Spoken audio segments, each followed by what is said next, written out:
Open your TikTok account and then press the TikTok shop.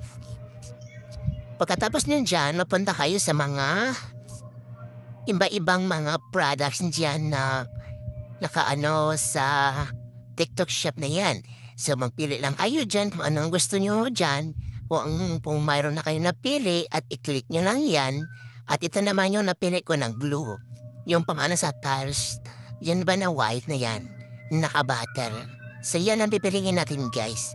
Yan ang i-add to cart natin. I-add to cart, I mean, i-add to showcase. Then, i-press nyo lang yan pataas at may makita kayo dyan na promotion info.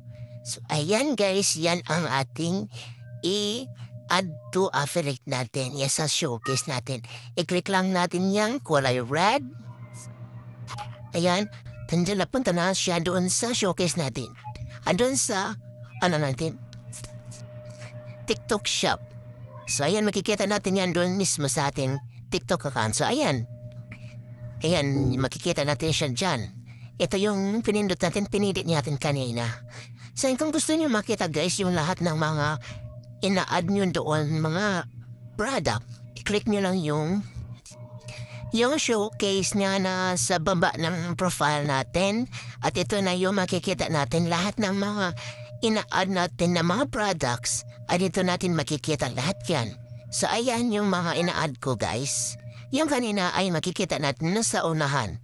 Yung pinaka-unang kaysa. So ayan, ganun lang kasimple at ganun lang kadari.